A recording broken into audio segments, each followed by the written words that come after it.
Hello दोस्तों, कैसे हैं आप सभी। आई होप कि आप सभी स्वस्थ होंगे, मस्त होंगे और अपने अपने काम में व्यस्त होंगे। और आज हम बात करने वाले हैं काजल मिथुन के बारे में, क्योंकि काजल मिथुन वाला जो सीन है ना, वो ख़त्म ही नहीं हो रहा। मतलब वो भी सोच रहे होंगे कि हमने शादी करके क्या गुनाह कर दिया है, हमें शादी नहीं करनी चाहिए थी। क्योंकि शादी हम किस लिए करते हैं, ताकि बड़ों की ब्लेसिंग्स मिल सके, दुआएं मिल सके। माँ बाप, रिश्तेदार, नातेदार, दोस्त, ये सब इकट्ठे होके जब वर वधू को दुआएं देते हैं तो ऐसा माना जाता है कि उनका जो सांसारिक सुख है और जो उनकी आगे की जर्नी है वो बहुत अच्छी हो जाएगी। यही सोच समझ के शादी की जाती है। वरना शादी दो लोग के बीच में है, दो लोग आपस में जाके कोर्ट में शादी कर ले, पर ये मान सम्मान का प्रतीक होता है। ये दोनों के नए जीवन की शुरुआत होती है। हालांकि काजल मिथुन के केस में चीज़ें बहुत अलग थी, क्योंकि उन्होंने 6 साल पहले ही भाग के शादी कर ली थी। लेकिन धूमधाम से शादी करने का अरमान था और उन्होंने इस सपने को पूरा भी किया। अब इस सपने को पूरा करने के दौरान उन्हें ये बिल्कुल भी इल्म नहीं था कि जब ये हमारा सपना पूरा होगा तो इतना बड़ा बवाल होगा, इतना बड़ा बवंडर आ जाएगा। ऐसा लग रहा है कि जो तूफान 6 साल पहले तक ठहरा हुआ था वो अब सबको उड़ा ले जाएगा, सबको बहा ले जाएगा। क्योंकि अब जो है वो काजल की माँ ने एक तरह से मोर्चा खोल रखा है। वो मोर्चा इसलिए खोल रखा है क्योंकि उनको लग रहा है कि उनका अपमान हुआ है।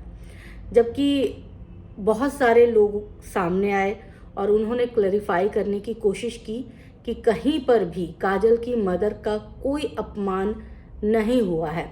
लेकिन इसके बावजूद उनकी माँ अड़ी हुई है कि नहीं, मेरा अपमान हुआ है, मतलब अपमान हुआ है। अब वो अपमान को, उस बात को किस तरह से ले रही हैं ये नहीं पता। 2 दिन से मैं भी इन पर वीडियो नहीं बनाना चाहती थी। मुझे लगा कि चलो ठीक है, मैंने एक वीडियो बनाई या 2 वीडियो बनाई, लेकिन उसके बाद मैं इस मैटर को ख़त्म करना चाहती थी। मैं भी नहीं चाहती थी कि मैं वीडियो बनाऊं, क्योंकि मुझे लगा कि शायद आंटी जी शांत हो गई हैं। पर आंटी जी शांत नहीं हुई हैं। अब आंटी जी का एक नया शगुफा आया है। आंटी जी के मुताबिक उन्हें जान से मारने की धमकी दी जा रही है। सोचिए, शादी करके आज वो दोनों रो रहे होंगे, मिथुन और काजल। मतलब इतना ज़्यादा परेशानी आ जाएगी, इतने ज़्यादा डिप्रेशन में आ जाएंगे, ये सोचा था? नहीं सोचा था। अगर ये विवाद है तो फिर ऐसा विवाद किस काम का, जहां पर इंसान सुकून की सांस भी ना ले सके। अभी अभी शादी से निपटे थे, अब नए घर का जो है वो उनको देखना है सब कुछ, फर्नीचर से लेकर एवरीथिंग। और यहाँ पर सास ने एक अलग ही कलेश कर रखा है। बहुत सारे कमेंट्स मुझे ये भी आए कि भाई सास सही है, काजल ने जो है प्रायोरिटी नहीं दी, मिथुन ने नहीं दी। मैं मानती हूँ, चलो ठीक है, मैं ये भी मान लेती हूँ फैंस के मुताबिक कि काजल की माँ ठीक है। लेकिन क्या ये जो बवाल अब हो रहा है, ये आप सबको लगता है ठीक है? आप सब अपने बच्चे के, अपनी बेटी के जिंदगी में इस तरह से जहर घोल सकते हैं? अगर हाँ, आप सब घोल सकते हैं तो ठीक है, लेकिन मैं ये चीज़ें उम्मीद ही नहीं कर रही थी। मेरे आसपास के लोग जो हैं वो इतनी घटियापंथी पर कभी उतरे ही नहीं, तो शायद मुझे महसूस नहीं हुआ। आप सबके आसपास के लोग शायद इतनी घटियापंथी पर उतर चुके होंगे, इसीलिए आप सबको लग रहा होगा कि उसकी माँ ठीक है। एक माँ कैसे ठीक हो सकती है? एक माँ कैसे इल्ज़ाम लगा सकती है? एक माँ कैसे अपना आंचल जो है अपने बच्चों के ऊपर से हटा सकती है? अरे माँ ही तो है जो हर चीज़ सहने के बाद भी खामोश रहती है, दुआएं करती है कि मेरी औलाद खुश रहे, मेरी औलाद सुखी रहे, मेरी औलाद को दुनिया का सारा सुख मिल जाए। वो माँ आज दहाड़े मार मार के बस एक ही चीज़ पर अटकी हुई है कि मेरा अपमान हुआ है, मेरा अपमान हुआ है, मेरा अपमान हुआ है। इतना ईगो एक माँ के अंदर सारे ज़माने का ईगो भर सकता है, दुनियादारी से वो लड़ सकती है, पर अपने बच्चे के लिए, अपने बच्चे के खिलाफ नहीं। यहाँ नदी दूसरी तरफ बह रही है। यहाँ माँ सिर्फ और सिर्फ यही समझाने की कोशिश कर रही है लोगों को कि मैं यहाँ पर देवी हूँ और मेरी जो बेटी और दामाद है वो दानव है।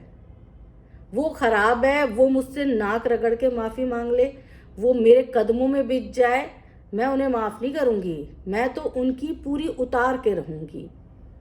मेरे को ये वाली चीज़ पॉइंट ना समझ में नहीं आ रहा, कोई कैसे कर सकता है। अब बोल रही है धमकी मिल रहा है, बातों बातों में उन्होंने इशारा कर दिया कि उनको बेटी और दामाद की तरफ से धमकी मिल रहा है।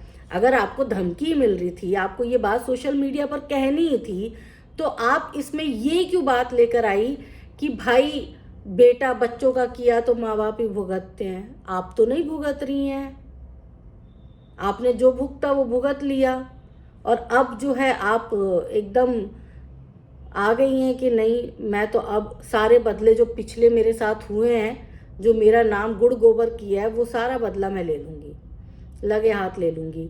वहाँ शादी से जितने भी लोग आए, किसी ने भी उस शादी के बारे में अभी तक बुराई नहीं की, क्योंकि सब काजल मिथुन के हालात से वाकिफ थे। उन्होंने किस गरीबी में, एक टिन के घर में उन्होंने 6 साल, 4 साल, 5 साल गुजार दिए, और आज भगवान ने उन्हें कुछ दिया है, घर दिया। उनकी एक ख्वाहिश ये भी पूरी हुई कि उन्होंने शादी की, धूमधाम से शादी की। कोई भी अपनी शादी में बवाल नहीं चाहता, कोई भी। हर कोई चाहता है कि शादी जो है वो अच्छे से निपट जाए। शादी वाली वीडियोस वैसे ही ट्रेंडिंग रहती है, शादी में विवाद लाने की ज़रूरत नहीं होती। लोग देखना चाहते हैं दुल्हन कैसी लग रही है, दुल्हन का आउटफिट क्या है, दुल्हन को क्या गिफ्ट दिया है, दुल्हन के कौन कौन से रिश्तेदार आए हैं, दुल्हन की शादी का मंडप जो है वो कैसा सजा है, दुल्हन का कैसे स्वागत किया गया है। ये सारे विधि विधान लोग देखना चाहते हैं इंटरेस्ट के साथ। तो उसमें ये वाला फैक्टर लाने की कोई ज़रूरत ही नहीं थी। तो इसको तो डिनाई कर दो कि ये बवाल हुआ है। ये तो एक माँ जो है वो ना जाने क्यों इतनी ज़्यादा परेशान है, इतनी ज़्यादा बौखलाई हुई है कि उनका दर्द ही नहीं ख़त्म हो रहा। खुद सोचिए, एक दूल्हा दुल्हन बने, भले उसका 6 साल का बच्चा है, 4 साल का बच्चा है, एक दूल्हा दुल्हन वो दोनों बने हैं। क्या इनकी माँ का उत्तरदायित्व नहीं था कि मैं उसके बच्चे को संभाल लूं? हर कोई क्यों उम्मीद कर रहा था कि काजल और मिथुन जाके सबको चाय सर्व करे, सबको खाना सर्व करे, सबके पास जाए, सबके पैर दबाए, सबको मतलब बार बार बार बार कह के मंडप पर बुला के लाए? ऐसा क्यों उम्मीद किया जा रहा था? वो उस वक्त दूल्हा दुल्हन थे, आप एक माँ थी, आपका भी कुछ फर्ज होता है। आप क्यों नहीं गई? आप क्यों दुल्हन की तरह एक ही कमरे में सिमट के रह गई?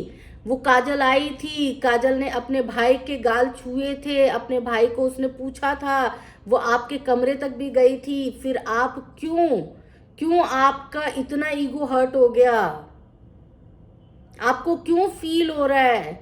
आप तो ऐसा लग रहा है जैसे आप किसी बहू के घर से आ रही हैं। लग ही नहीं रहा कि आप बेटी दामाद के घर से आ रहे हैं। अरे बेटी दामाद के घर पे 10 चीज़ें ऐसी हो जाती हैं जो आपको बुरी लगती हैं, पर आप बोलते नहीं हैं। आप ना चीज़ों को पेट में रख लेते हैं कि मेरी बेटी खुश रहे, बस वो खुश थी, मेरे लिए सब कुछ ठीक है। अगर मेरी इंसल्ट भी हो गई तो कोई बात नहीं, मेरी बेटी खुश थी। आप सबके घर में जो व्यूअर्स है, आप सबके घर में भी तो यही होता होगा कि नहीं होता होगा? आप सब मुझे बताइएगा, क्या आप सबके घर में ये नहीं होता होगा? और अब लोग बोलेंगे, मुझे पता है लोगों को बोलना है, लोग बोलेंगे कि भाई उसने कन्यादान के लिए नहीं कहा था, इसीलिए।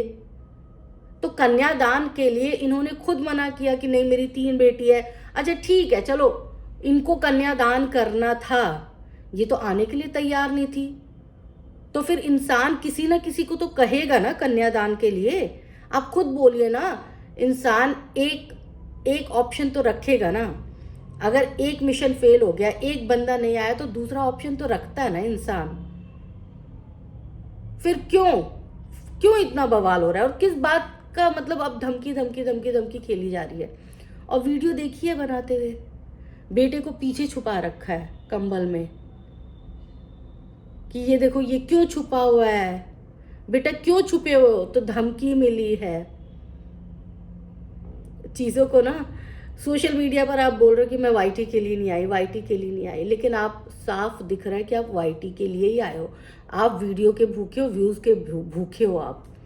आपको अगर बनानी है वीडियो तो आप अपने ऊपर वीडियो बनाइए, आप अपने से रिलेटेड वीडियो बनाइए। आप बेटी दामाद को कम से कम हथियार मत बनाओ यार, लोगों का ना अपनी माँओं पे से विश्वास उठ जाएगा नहीं तो।